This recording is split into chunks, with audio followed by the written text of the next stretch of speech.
Boa noite a todas e a todos. Meu nome é Reinaldo, sou professor da UFJF, Universidade Federal de Juiz de Fora, no campus de Governador Valadares, coordenador do NAGO, que é o nosso Núcleo de Agroecologia de Governador Valadares, e a gente atua em parceria com o Instituto Shirley Jukurnan Krenak, que estamos aqui hoje no perfil do Instituto SDK, né, para dar sequência ao nosso projeto da pluriversidade do Atu, educação intercultural e bem viver no Vale do Rio Doce.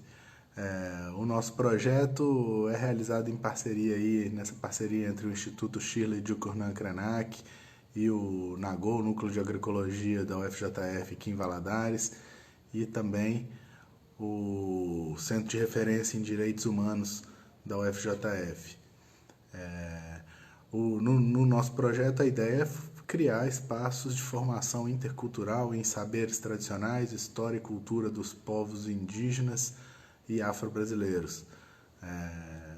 Nesse contexto de quarentena, nosso projeto, que era realizado na forma de cursos de extensão ministrados por mestres e mestras da cultura tradicional na universidade de maneira presencial, a gente adequou, né, nesse cenário de pandemia, né, e estamos aqui realizando esses bate-papos na forma de lives. Aguardando Carcaju Pataxó, que é o nosso convidado de hoje, né? Nós já tivemos aí uma sequência de lives com representantes de diferentes povos indígenas do Brasil. Hoje nós vamos conversar com o Carcaju Pataxó, lá da Bahia, e o papo de hoje, o tema da nossa live de hoje é sobre cultura, espiritualidade e resistência do povo Pataxó. Estou chamando aqui o Carcaju para com a gente para conversa.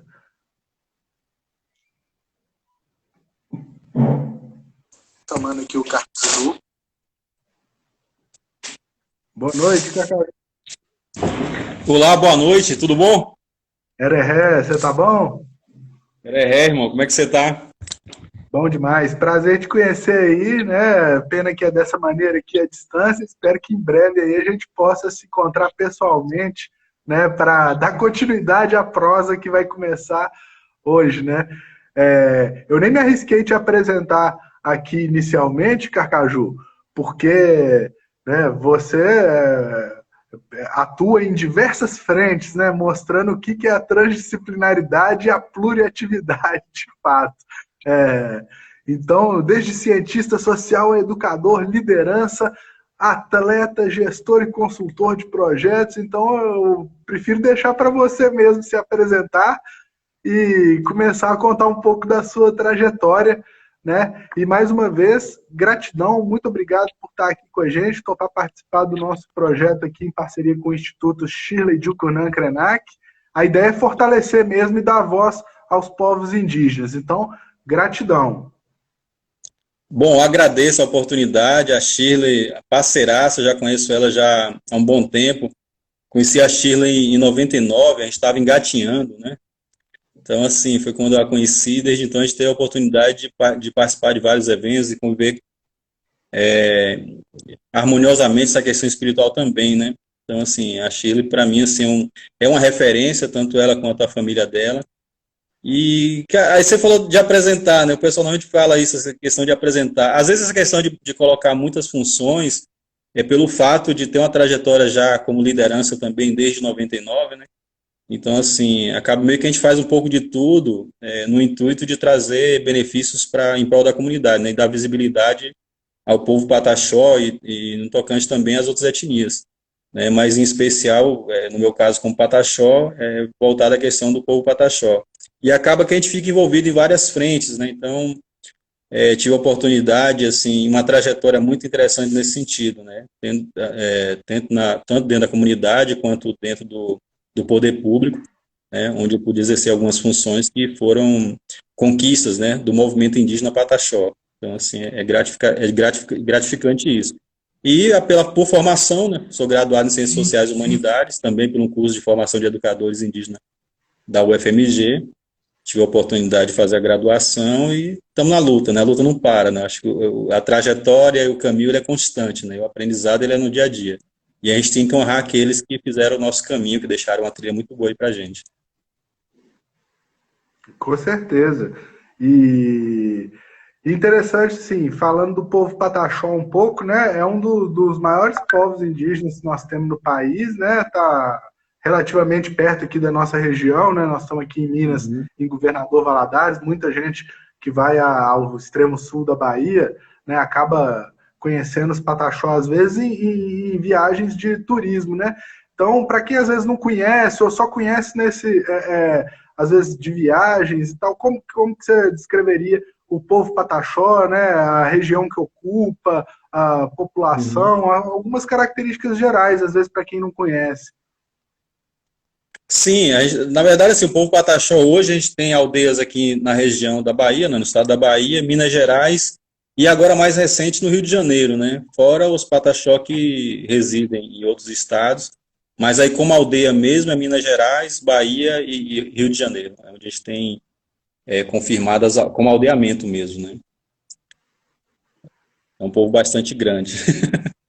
Pois é, aqui em Minas, inclusive, em Valadares, aqui perto, em Açucena, tem a aldeia Jerutucunã, do cacique Baiara, né? O pessoal ali num processo de muita resistência, luta ali pela Sim. demarcação de sua área. Inclusive, aproveitar aqui o momento, né? E mandar aí uma grande força para o pessoal da aldeia Jerutucunã, né? Há 2 semanas atrás, Uhum. perderam aí a Verônica, uma jovem pataxó, neném, né, neta do cacique Baiara, filha da Natália do Sim. Sinaré. Então, também mandar uma força aí para o pessoal nesse momento difícil, né? Os povos indígenas sendo tão impactados aí por essa pandemia. Mas você estava falando que então tem aldeias aqui em Minas, né? Em Carmésia, em Araçuaí e ali em Uhum. Açucena, né? E aí na Bahia Sim. é onde está a maior parte do povo pataxó, né? A concentração maior hoje é na Bahia, né? E principalmente no município de Porto Seguro, que é onde tem uma das maiores concentrações, e no caso de Cabralha, que é onde eu resido, né? Eu resido na aldeia Pataxó Coroa Vermelha. Então, assim, em população, a aldeia Coroa Vermelha é uma das maiores, mas a base, né, o que nós temos como aldeia, a referência como aldeia mãe é Barra Velha, que fica em Porto Seguro, né? Que daí acaba disseminando essa questão da toda a distribuição do povo Pataxó como um todo, né? Inclusive os que estão em Minas Gerais são oriundos daqui da Bahia e de Barra Velha. Sim.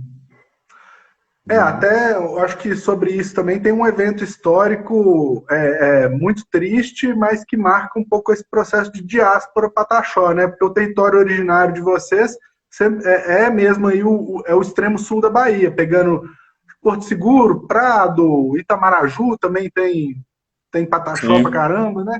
E mas acabou espalhando e esses grupos foram para Minas. Como que foi esse processo histórico de contato? Porque o povo pataxó é um dos povos de mais antigo contato e resistência à invasão europeia, né? E ao mesmo tempo com muita estratégia de se reinventar e estar firme aí na luta. Mas teve um episódio marcante também em 51, né? O Fogo de 51. Então, se você puder, às vezes, fazer quais são alguns marcos históricos que vocês consideram importantes aí nessa história do povo Pataxó? O Fogo de 51 ele é emblemático, né? Foi um fato que ocorreu nesse período, no ano de 51.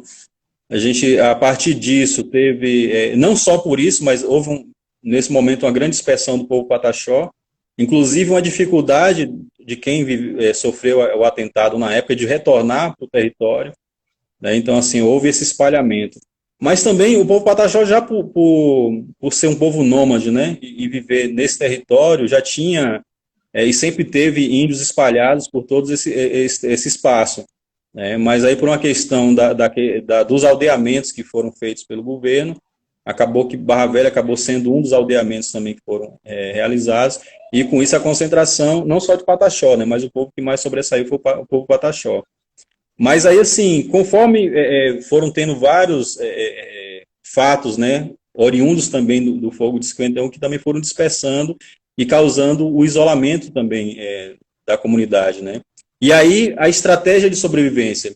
E é interessante isso porque, assim, se a gente for pegar, que morando hoje aqui, o povo Pataxó, no litoral baiano, turístico, com toda a questão aqui imobiliária falando forte aqui, né, grandes indústrias madeireiras, né, indústria de eucalipto, que forçam a barra para poder ocupar os territórios, e aí também nós temos também um caso emblemático, que é o Monte Pascoal, que está em cima de uma área indígena, então assim, é uma sobreposição. Então o próprio povo teve que bolar várias estratégias de se reorganizar, se reestruturar e se reinventar como povo indígena, né? E graças a isso, hoje nós temos um trabalho forte de reestruturação e manutenção da língua e dos costumes pataxó, né, que muito nos orgulha, né, tomamos a frente disso, os mais velhos, como eu falei, nós mais velhos abriram um caminho e a gente faz a manutenção disso, dando continuidade à luta que eles fizeram. Né, e hoje o povo pataxó, que tanto sofreu e tanto teve que se defender, hoje acaba sendo um grupo de referência, né, em vários aspectos em relação a essa questão do próprio domínio de como foi reestruturar a questão cultural e como um povo de resistência, né? E a gente faz isso para honrar aqueles que morreram na luta, né? E que estão lutando até hoje também. Isso, você falou desse processo aí ainda de alguns conflitos territoriais, né? Eu me lembro recentemente, em Cumuruxatiba, a aldeia Comexatibá, né, sofreu um despejo violento, né? Acho que em alguns anos, a especulação imobiliária em cima, o debate do Parque do Monte Pascoal logo ao lado, ou seja, também não, né, ainda estamos em processo de reivindicação desses territórios, né? E luta. Agora, quando a gente fala de cultura, que é o nosso tema geral hoje, cultura é muito amplo, né? Inclusive o seu TCC lá na educação foi sobre os jogos indígenas Pataxó e como a importância cultural daquilo, na retomada de vários outros aspectos da cultura, né? Então, assim, como cultura é um assunto muito amplo, muito aberto, acho que você pode ficar à vontade aí para falar um pouco sobre quais aspectos da cultura pataxó você gostaria de destacar, como a retomada da língua, a questão do papel do esporte, né? Essa relação com os não indígenas. Então, assim, acho que a nossa prova pode ficar aberta para também não ficar aquela entrevista de papum da Marília Gabriela. Tranquilo, daqui a pouco a gente fala de receita também, tipo Ana Maria Braga, e vamos lá. Inclusive tem um livro de receita aqui em casa do pessoal lá da aldeia isso. de Cumuruxatiba. Esse trabalho das receitas também que vocês estão fazendo é muito legal. Então, em relação à cultura, né, o povo pataxó, falar em reinventar, talvez alguns parentes até não gostem do termo reinventar, né? Mas, assim, luta, é resistência o tempo todo, é uma questão que a gente tem debatido muito, né? E aí, como é que isso foi se reorganizando, né? Tivemos o período da negação, né? Um período onde o próprio Estado, né, fazia uma pressão grande para que houvesse a negação do povo indígena, né? E isso vários povos do Brasil sofreram essa questão. E depois aqui nós tivemos a questão da abertura do turismo para a região aqui que hoje é chamada Costa de Descobrimento, por sinal, um termo que contradiz com a nossa luta.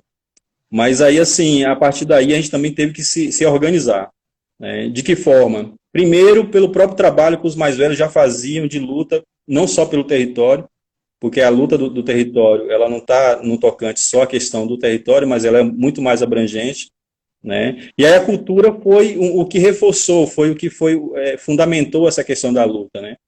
E aí nós tivemos que fazer um trabalho com base no que já tinha dos mais velhos já construídos, né, nesse processo, e a gente, que aí vem uma etapa de uma galera mais nova também, teve que assumir esse compromisso e dar continuidade à questão da parte cultural. A partir daí nós temos hoje uma coordenação chamada Atiohan, né, que é uma coordenação que cuida da parte do processo de reestruturação da língua, cultura do povo, e história do povo pataxó, né, e essa coordenação ela é dividida em cada aldeia, temos os coordenadores de áreas, né, e aí a gente não tem essa questão de que tem uma formação específica, são colaboradores dessa coordenação, que trazem informações e a gente aí reúne de tempos em tempos para poder discutir quais são os aspectos da comunidade pataxó que a gente tem que estar reavaliando, reorganizando e vendo uma forma de mostrar a parte cultural.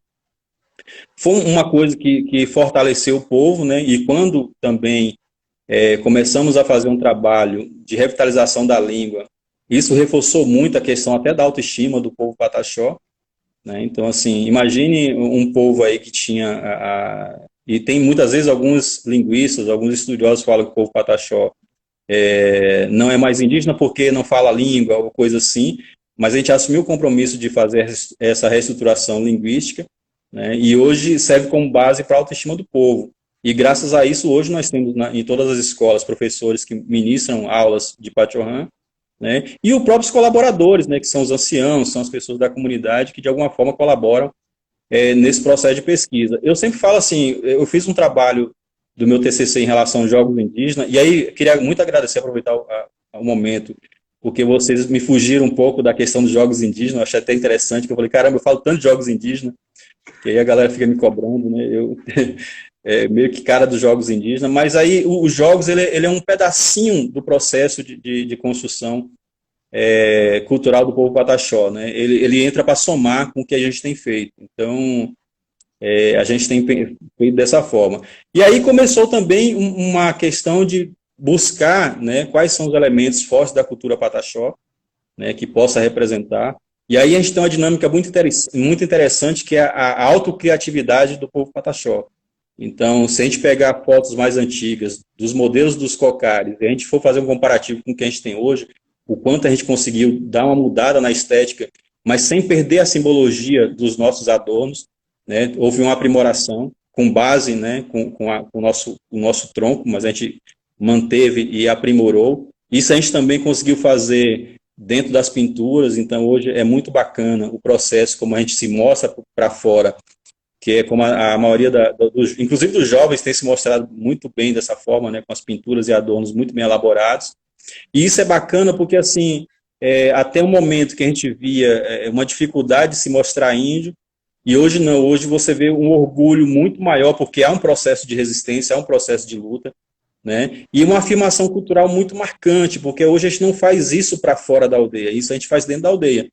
É claro que a gente vai apresentar isso fora, mas esse processo ele é muito interno, né? Eu antes costumava falar que o processo de reestruturação linguística do povo pataxó era um processo silencioso. Aí depois eu tive que rever esse conceito, né? Já que a gente faz muitas músicas, a gente está sempre o tempo todo cantando e celebrando. Eu falei, poxa, então ele não é silencioso, ele é barulhento, né? E graças a isso a gente tem uma turma muito grande aí que tem sendo fiel a essa manutenção da estrutura cultural do povo pataxó. É interessante como que realmente a questão da língua, né, nos cantos, nas danças pataxó, chama muita atenção, né? E acaba que fala para fora, não é tão silencioso mesmo, não, né? Para quem tá vendo, os não indígenas, quem não conhece a cultura pataxó, sente aquela força das músicas cantadas em Pachorrã, né? O barulho ritmado ali dos pés em sincronia, batendo no chão, é realmente uma grande força, né?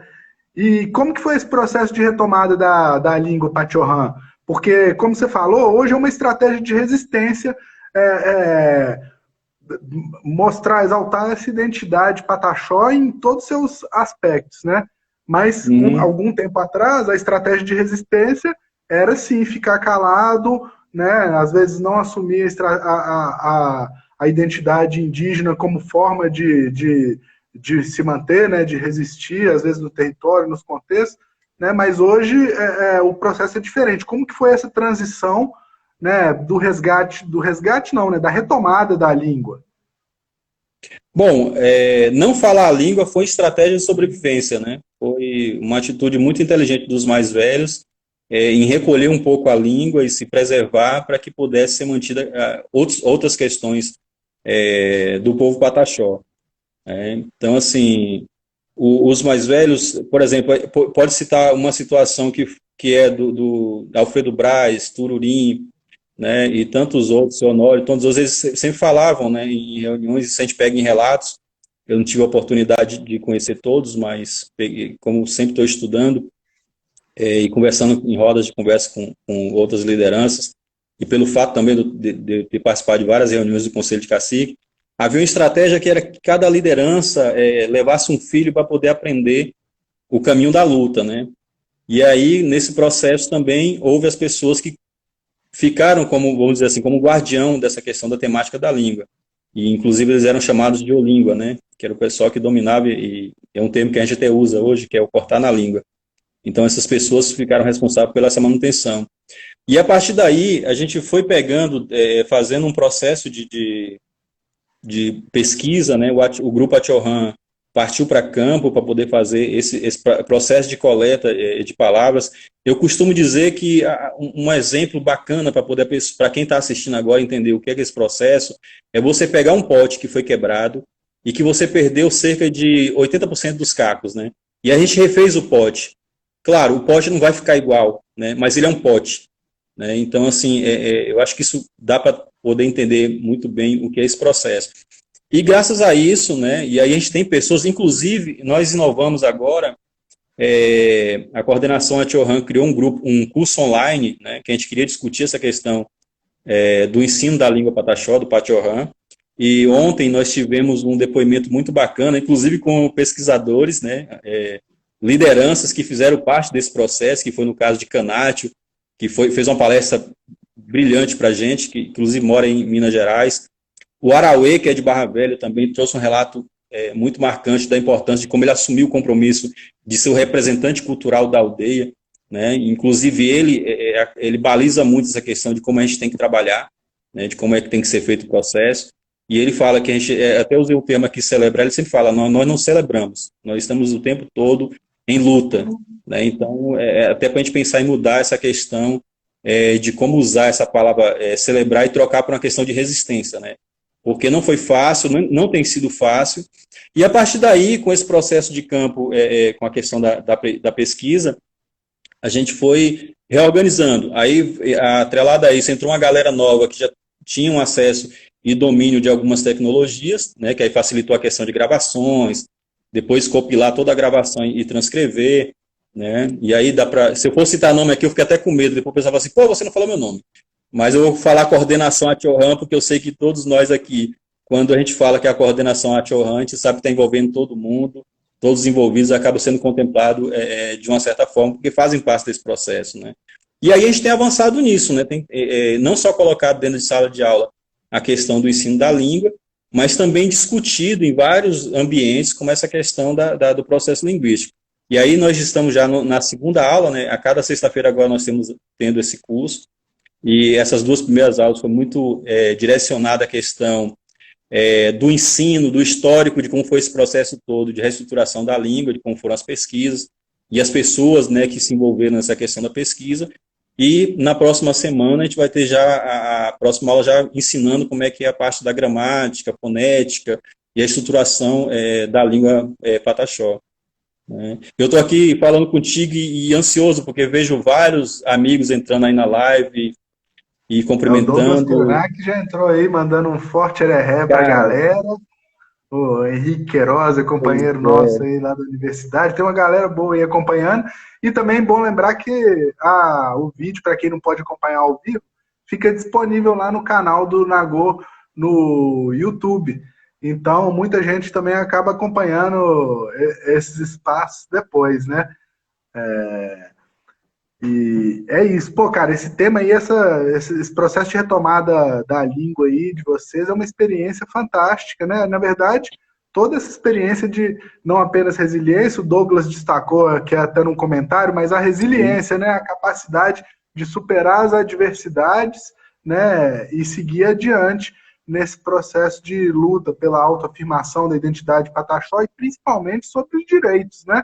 Porque o que nós estamos sim. falando aqui é de luta por direitos que estão assegurados na Constituição, né, desde 88, mas que a gente ainda tem dificuldade de ver eles sendo efetivados na prática, né? E isso para vocês, para povos indígenas, o povo preto, a gente vê que são ainda mais tolhidos de direitos. Então, como que vocês também encaram aí esse processo de luta pelos direitos, ainda mais no momento que nós estamos vivendo? Bom, no processo de luta, a gente, mais uma vez, entra na questão da estratégia de resistência do povo pataxó, né? A gente, com base no aprendizado da luta dos mais velhos, a gente também começou a entender quais são os processos, né, de decodificar aí os códigos da sociedade não indígena, né? Como é que funciona, como é que se organiza, como é que pensam, e até como nos atacam, né? E a partir daí nós estamos organizados, tanto como o próprio conselho interno das comunidades, né, e os conselhos de liderança, mas também empenhados em estruturar com associações, cooperativas, institutos, movimentos, né? Inclusive, dentro do governo do Estado, nós temos representação dentro do governo do Estado da Bahia, dentro dos governos municipais. Então, assim, a gente está tentando ocupar os espaços para que a gente possa somar a luta dentro desse processo novo, né? E os ataques que não são novos, né? O ataque o tempo todo, ele é constante, né? O ataque contra os direitos indígenas, e aí não é só contra o direito indígena Pataxó, é contra o direito indígena do povo indígena do Brasil, ele é constante, né? E ele é diário. E aí nós temos hoje um fato que é emblemático, que é o atual governo, né? Que ele acabou dando voz a um grupo que já era hostil com a gente. Eu sempre penso assim e vejo que o atual governo não é novidade para a gente, né, porque havia muitos ataques, muitos preconceitos, muita violência contra o povo indígena, que era mascarada, né, e hoje ele só deu luz para essa questão, né, ele acabou dando visibilidade e voz para pessoas covardes que se escondiam, né, atrás de várias máscaras, né, para poder fazer isso, e que hoje, enfim, está afundando o país de uma forma virtuosa. E aí, assim, e esse ataque não é só contra o povo indígena, não é só contra o povo negro, né? A gente vê que toda a sociedade, no geral, ela acaba sendo prejudicada, né? A gente que está na luta o tempo todo, claro, a gente sente, a gente muitas vezes não tem a mesma força, mas a gente tem resistência, a gente tem luta. Então a gente pode dar um passo para trás, pegar fôlego, mas a gente volta, a gente não vai desistir.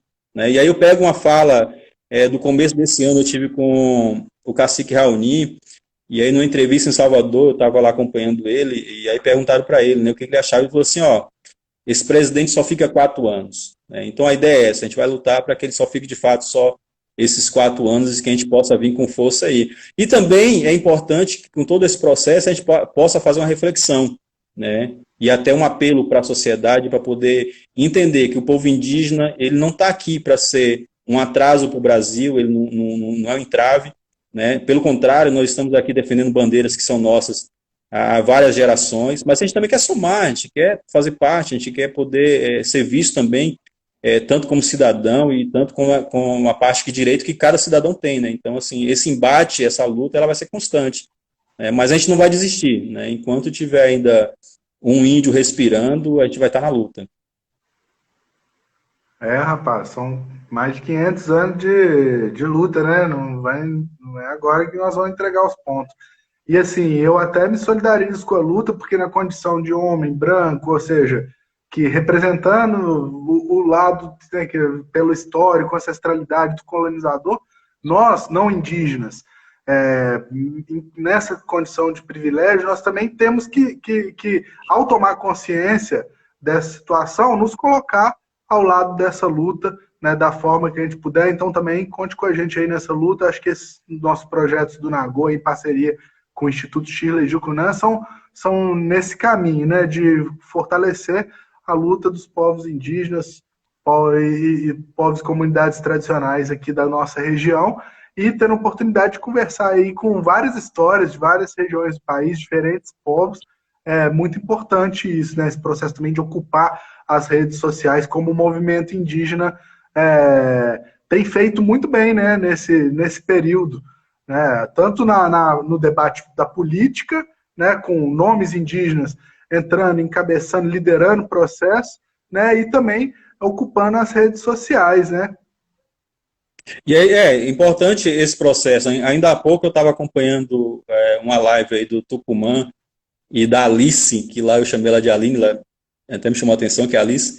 E é bacana você ver essa juventude também envolvida nessa questão das mídias, né? E você tocou num ponto que eu gosto sempre de falar, porque muitas vezes até no nosso discurso, quando a gente fala que o não índio, né? A gente fala, o não índio não presta e tal. Até nisso a gente tem que ter cuidado, porque assim, se o momento é de aliança, até o nosso discurso também ele tem que ser aprimorado, né? Porque você, como você citou, sendo uma pessoa branca, apoiando a causa indígena, então a gente precisa reforçar essas alianças e até entender quais são esses parceiros que a gente tem. Claro, existe uma luta, eu sempre falo, existe uma mágoa no povo, existe, mas a gente também precisa superar isso para poder entender quem são nossos aliados, para aí somar força, né? E aí também com o povo preto para poder as coisas avançarem, né? Porque a luta é de todos, né? A luta é igual.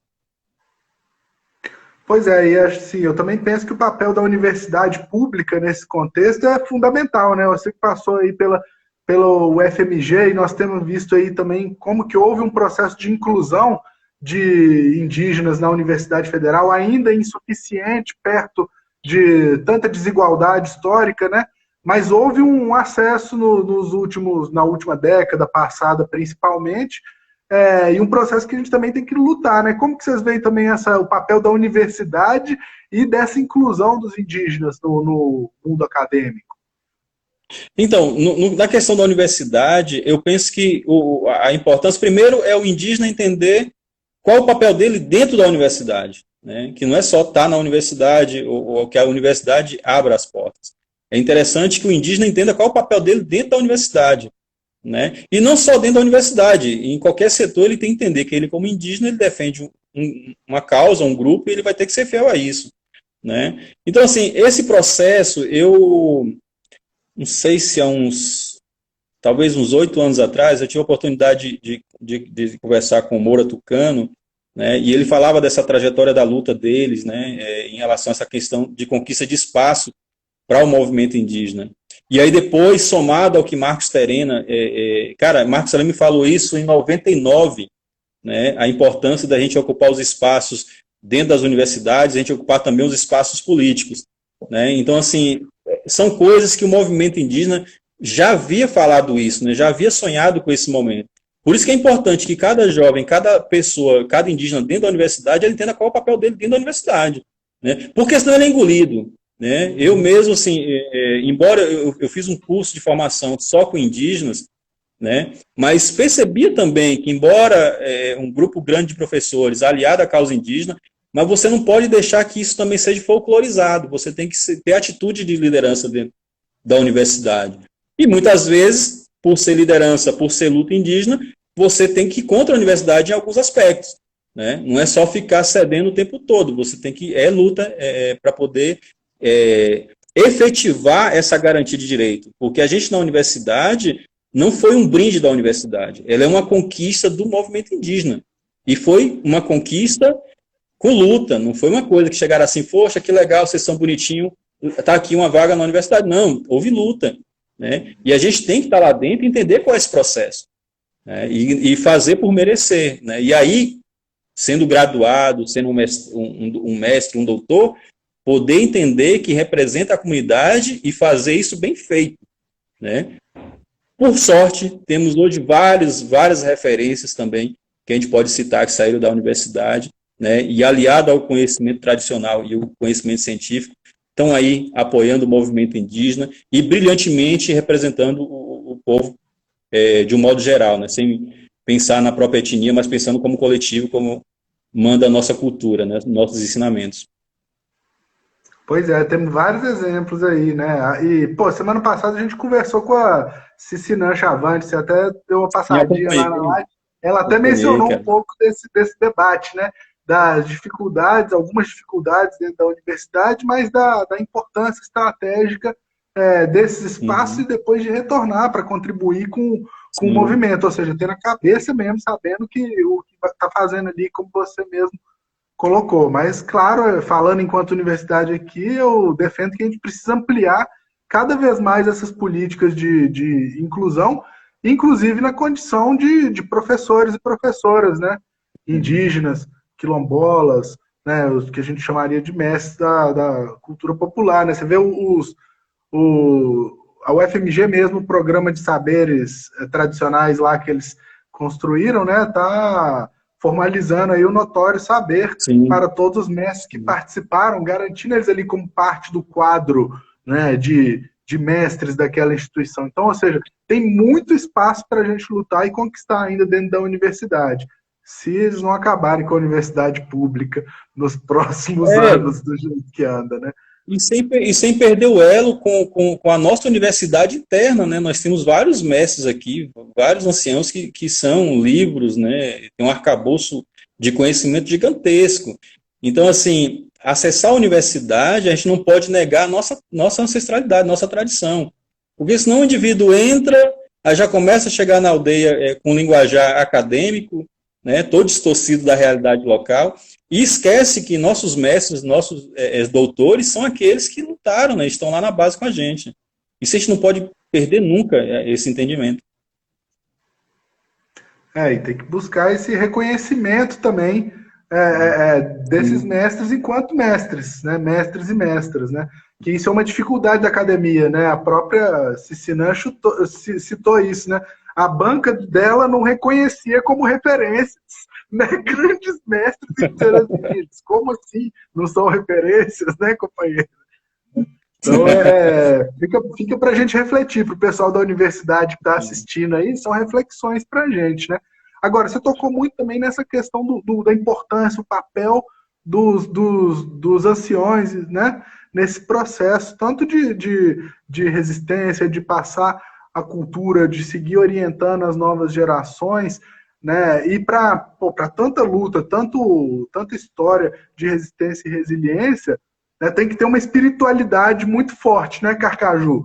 Então, de que forma que vocês, Pataxó, lidam, buscam forças nessa espiritualidade própria de vocês, na relação com os mais velhos, para seguir esse caminho tão bonito aí que o povo Pataxó tem travado de resistência e resiliência ao longo desse tempo? Olha, primeiro a gente teve um impacto muito forte com a questão do cristianismo dentro das aldeias, né? Principalmente no início aí da colonização, a questão da Igreja Católica, né, que sufocou muito da questão das tradições e das ciências indígenas. E aí, por uma questão de estratégia, vários grupos foram se reorganizando, né, e recuando um pouco em relação à questão espiritual. É claro que aqui eu não vou fazer sabatina e dizer que determinada segmento religioso seja errado ou certo, até pela minha idade e pelo meu pouco conhecimento, não tô aqui para isso, né, ainda tenho que trilhar muito caminho ainda para poder ter esse entendimento.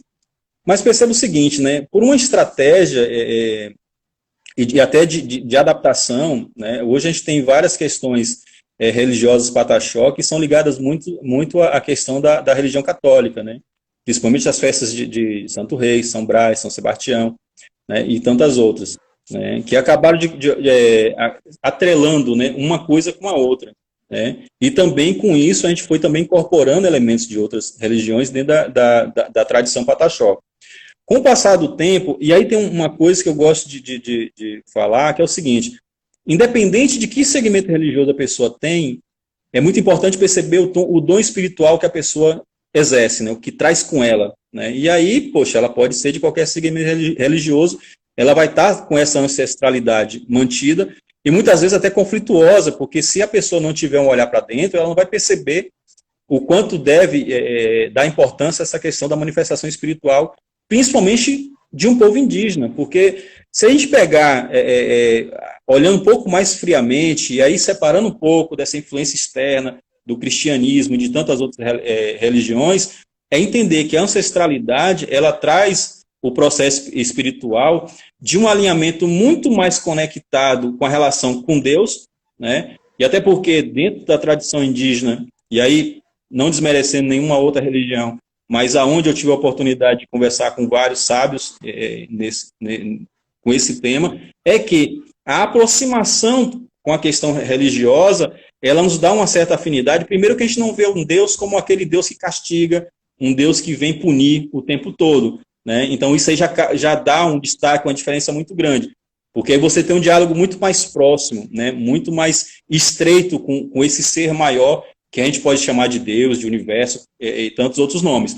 Né? Agora é preciso ter uma sensibilidade e um olhar para essa questão. Porque, por exemplo, dentro do povo Pataxó, a gente tem hoje a influência de outras religiões e acaba que é interessante ver algumas pessoas que tentam negar a espiritualidade, né? E aí não percebe que elas podem somar ao que ela está praticando hoje. Né? Até porque até onde eu sei, até onde eu aprendi, nunca foi ensinado que a gente teria que brigar com outras religiões para abrir mão da nossa ancestralidade. Pelo contrário, né? Ela tem que se somar. E você tem que ter um olhar muito mais aberto para o outro. E aí muitas vezes as pessoas falam assim, mas o índio fica viajando, falando ali que ele ama a natureza, que ele ouve os pássaros, que ele conversa com os animais, que ele conversa com as árvores. Cara, a gente perdeu a conexão com esse ser maior, né? A gente muitas vezes não ouve o que a natureza nos diz, né? E aí a gente vai pagar de várias formas, né? E a parcela é longa. E essa parcela prestação vai ficar por várias gerações. É claro que é preciso ter entendimento, primeiro para olhar para dentro, né? Que aí é o processo mais complicado, olhar para dentro.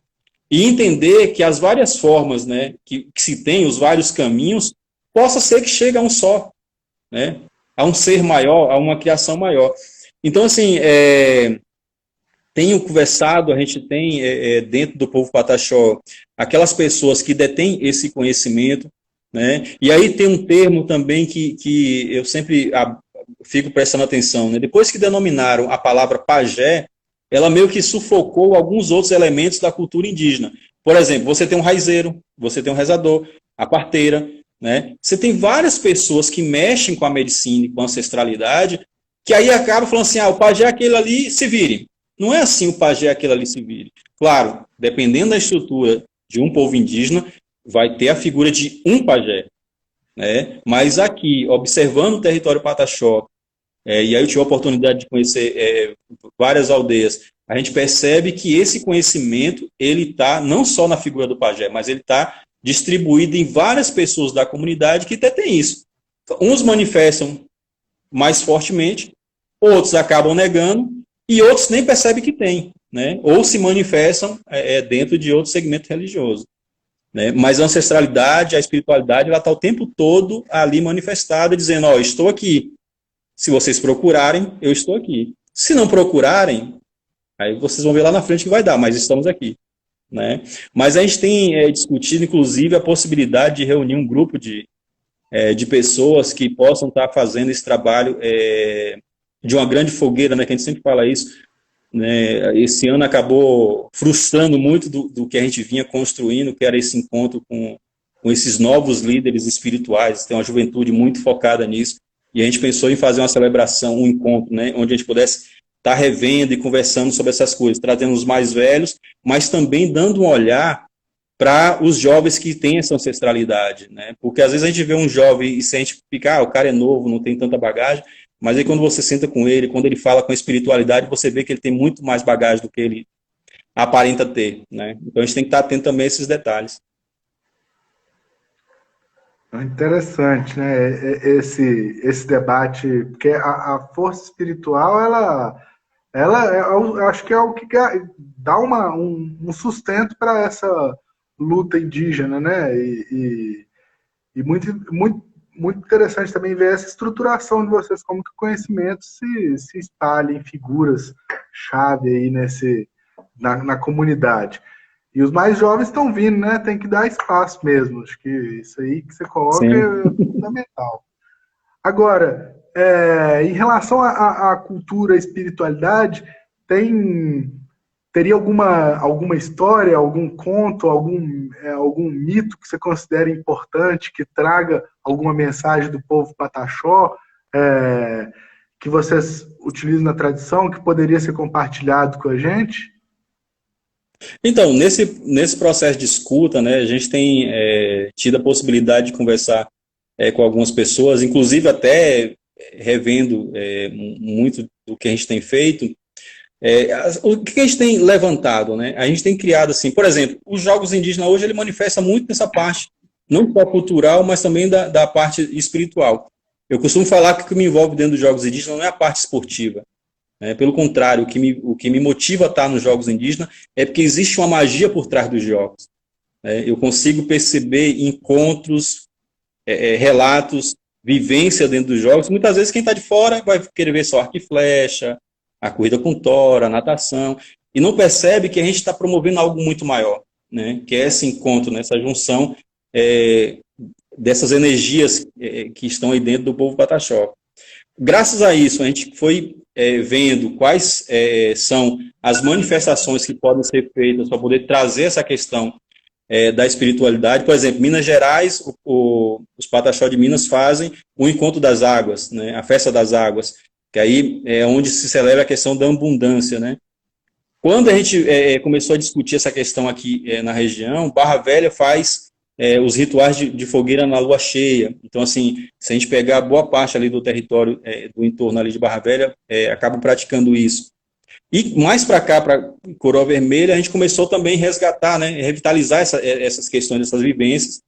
E aí a gente acabou trazendo para cá e formulando o Araguaxan, que é um evento onde a gente tem todo dia 1º de agosto, que é feito essas manifestações, mas também fora disso tem os pequenos encontros, né? E aí é o lado interessante. Como é uma questão muito interna, essas manifestações religiosas, muitas vezes elas estão em núcleos familiares que fazem, né? E às vezes não é toda a comunidade que participa, pelo contrário, é aquele núcleo familiar que domina aquilo ali, que mantém aquela tradição e que percebe que em determinado momento não é interessante trazer mesmo pataxó que não venha para dentro. Então, assim, a gente tem percebido esse movimento da questão da espiritualidade, ele se mantendo. Claro, a gente tem aí uma série de elementos externos que acabam influenciando, né? Televisão, internet, outras coisas que acabam tirando um foco disso. Então, a gente também luta contra essa questão de uma forma assim, de como é que a gente faz aproveitar isso, como é que a gente aproveita que tem as novas tecnologias, mas que a gente não perca nossas tradições. Então, assim, se a gente for citar, tem várias questões.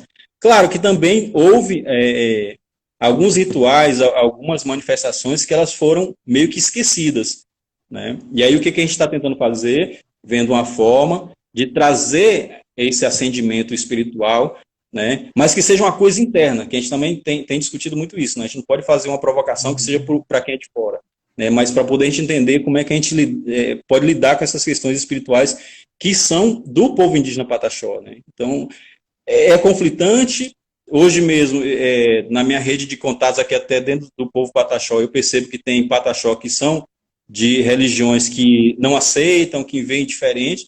E aí também a gente tem que entrar na base do respeito e entender que tem que respeitar o olhar do outro, né? Até porque, para mim, não existe uma verdade única, mas o entendimento que a gente pode sim conviver com os diversos segmentos religiosos e tentar ver qual é o caminho do meio, né? Como é que a gente pode, a partir daí, trazer de cada um pouco para poder essa coisa ser harmoniosa e de forma que ela se manifeste. Uma vez manifestada, ela cresce, ela acaba trazendo elementos de benefício para todo mundo. Ereré. E Ereré dos Krenak aqui, fico convivendo tanto com a Sheila e Douglas, esses meninos, que já incorporei no meu vocabulário cotidiano aqui. Você está convivendo com a galera massa, cara. Você está convivendo com uma galera que tem um coração. Cara, é fascinante a família da Sheila. Assim, quando eu recebi o convite, eu confesso que na hora me deu um certo, eita, poxa, vou falar, deu aquele frio na barriga, mas enfim, né? Temos que estar aí, temos que estar colado. Não, mas vamos começando. Nós estamos começando a ocupar os espaços ali da UFJF no nosso campus lá em Governador Valadares. Aos poucos nós vamos retomando os territórios aí nos templos do saber aí das universidades, né? Não, Cacaju? Então, sim, sim. Aqui faltam mais ou menos uns 10 minutos aqui para o final da nossa live. Eu queria aproveitar só esse momento aqui para agradecer a galera que está acompanhando. O pessoal vem passando, entra, sai, deixa seus comentários. Né, e lembrar que os vídeos estão ficando disponíveis lá no canal do Nagô UFJF-GV, no YouTube, e também aqui no Instagram do Instituto Shirley Jukunan Krenak. Né? Então, aproveita e vamos seguindo aí. E aproveitar também para lembrar que na próxima quinta-feira nós vamos ter uma prosa aí com mais um companheiro de luta forte aí lá da Bahia, do povo Tupinambá, o Cacique Babal vai estar com a gente aqui na próxima quinta. Legal. Então a gente fica muito feliz e agradecido aí, só fera com a gente nesses dias, né? E aí, ô Carcaju, queria deixar aí também aberto para você se teve alguma coisa que não deu para falar, né? O tempo é muito curto e o assunto é muito amplo, né? Eu espero que a gente possa desenvolver muito essa prosa presencialmente, depois quando passar essa pandemia, no curso, tanto na universidade, quanto encontrar vocês aí em Porto Seguro, no Cabralha, na verdade, né? Mas dizer que se você quiser aproveitar o espaço também, tem alguma coisa que você gostaria de ressaltar para a galera que está acompanhando, o pessoal da universidade, o pessoal indígena, não indígena que acompanha a gente aqui? Bom, primeiro assim, né, o frio na barriga por entender que eu estou aqui acompanhando aqui, estou vendo aqui vários colegas, né, vários amigos que estão online acompanhando. Falar sempre nos remete a uma reflexão do que o poder que a fala tem, né, e como é que a gente tem que se portar em relação a isso. Mas, assim, é gratificante poder ter esses espaços. Eu estou vendo ali Jair Matalauê, se vocês tiverem uma oportunidade, eu sei que a agenda de Jair Matalauê é complexa, mas é um cara que foi minha referência quando eu comecei dentro aqui do movimento Pataxó, quando eu busquei um espelho, e ele foi o cara na qual eu sempre busquei me espelhar no trabalho dele, de tantos outros, né? Mas como ele palpitou ali, eu vou jogar ele na fogueira também, né? É uma grande referência, enfim, é um Tá excelente orador. convidado aí, hein, Jair? Vamos chamar Jair Matalaí para aqui.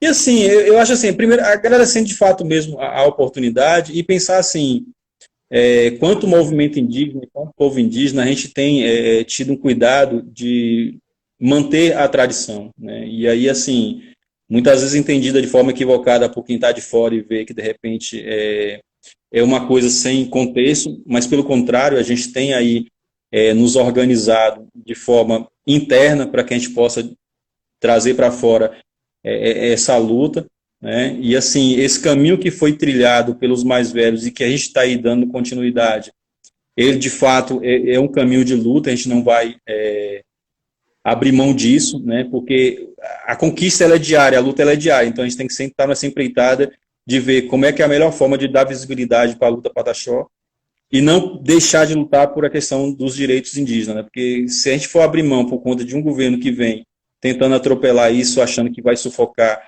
a luta de mais de 500 anos, não vai, né? Isso a gente tem consciência disso. E graças a isso temos aliados a vários outros grupos indígenas que têm somado força nessa luta. Então, assim, é uma coisa que eu vejo que em breve a gente vai ter muito mais conquistas, que embora as pessoas não percebam, né, de repente pensem que o tempo todo é só perda e perda, não é. Né? É claro que também tem perdas, mas a gente também tem que ser convicto que a gente tem muita força sim para poder garantir essa luta. A gente não vai abrir mão disso, né? E é o tempo todo lutando.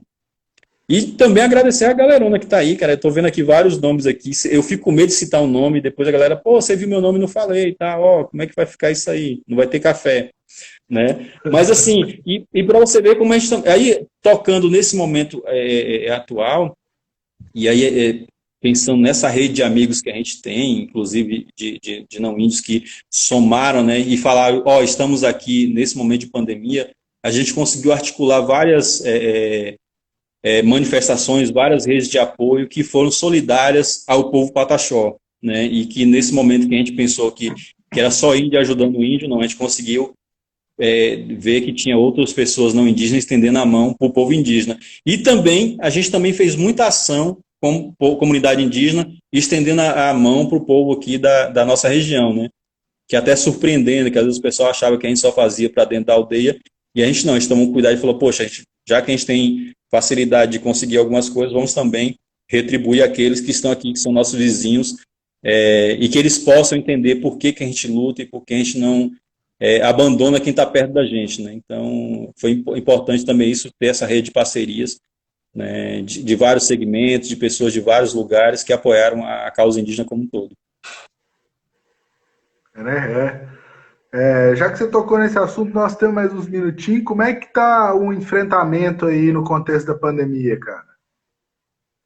Bom, na primeira etapa foi isolamento total, as comunidades se organizaram para poder ficar isolada, né, para poder não ter esse contato e até fazendo impedimento de entrada e saída de tanto de indígena quanto não indígena dentro da comunidade, né.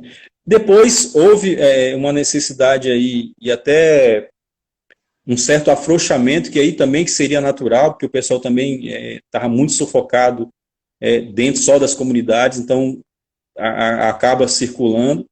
E, por outro lado, também assim, como algumas cidades começaram a abrir o comércio, né, houve trânsito também do pessoal para a cidade. Embora aqui na nossa região a gente não tenha um número tão grande de pessoas infectadas, mas a gente tem todo um cuidado, né? Então, assim, o máximo possível que a gente tem orientado como movimento indígena é que o pessoal tente ficar em casa, né, ou tente ficar na aldeia e, ao sair, tomar o máximo cuidado possível para que a gente não possa ser acometido por conta dessa doença.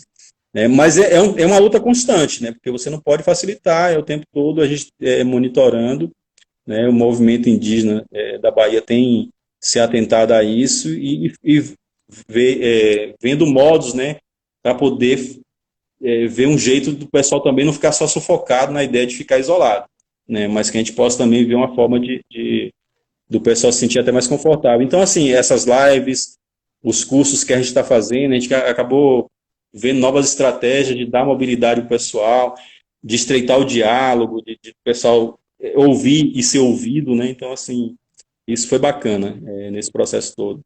E é um momento de reflexão interessante para a gente, porque a gente acaba também tendo que lidar com outras tecnologias que até então a gente achou que não ia usar da forma que a gente está usando. E isso tem sido também interessante, a forma como a gente tem conduzido, né, o uso das tecnologias para poder dar voz à luta do povo indígena.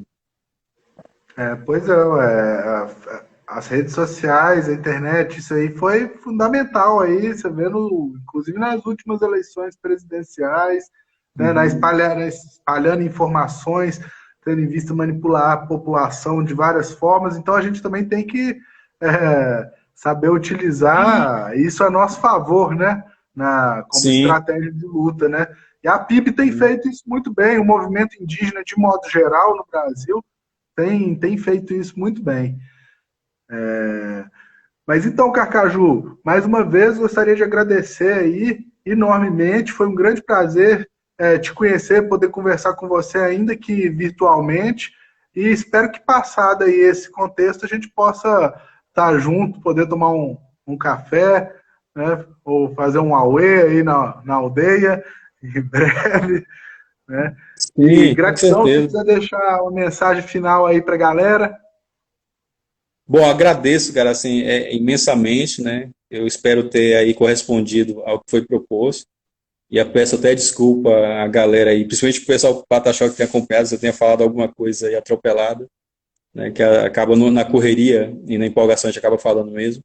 E dizer que, assim, e aí espero também conhecê-lo pessoalmente, logo em breve aí, assim que terminar essa pandemia. Nós, como movimento indígena, temos pensado em algumas assembleias já para o ano que vem. Né? Eu, no meu caso, eu faço parte da coordenação dos Jogos Indígenas Nacional e dos Jogos dos Povos Indígenas Internacional. A gente tem discutido também qual vai ser a melhor data e uma data segura para a realização dos Jogos Nacional. Os Jogos Pataxó também, a gente está repensando o formato e uma forma interessante de uma data para poder ser realizado, né? E aí fica um convite também, tanto para você quanto para todos virem aqui conhecer os Jogos Pataxó. Inclusive os Krenak que tiveram aqui na última edição foi fantástico, assim, teve momentos e depoimentos muito maravilhosos, né? Então, assim, a gente está se organizando. Então, em breve, a gente vai poder rever todo mundo, abraçar todo mundo, tomar um cafezinho, né? E dizer que muito em breve estaremos aí de portas abertas e podendo receber todo mundo e dizer uma coisa, que embora o caminho hoje pareça difícil, que as pessoas não desistam.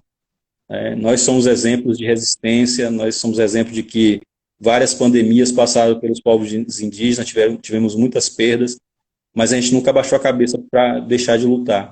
Então, assim, que as pessoas pensem dessa forma, que embora o momento seja um furacão, mas o furacão vai passar, a chuva vai passar, depois vai vir um sol maravilhoso, vai brilhar para todo mundo. Que as pessoas não percam a esperança nem nele mesmo, nem nos outros e nem naquele que nos criou. Acho que esse é o recado para a gente. Ieré. Auere. Auere. Muito obrigado, gratidão. E um forte ereré para você aí, Carcaju. Gratidão mesmo, de coração. E pode contar sempre com a gente aqui no Nagô, no Instituto Shirley Jucunan Krenak, Centro de Referência de Direitos Humanos. Estamos aqui na universidade, na luta junto com vocês aí, com os povos indígenas, quilombolas e camponeses aí da nossa região e do Brasil.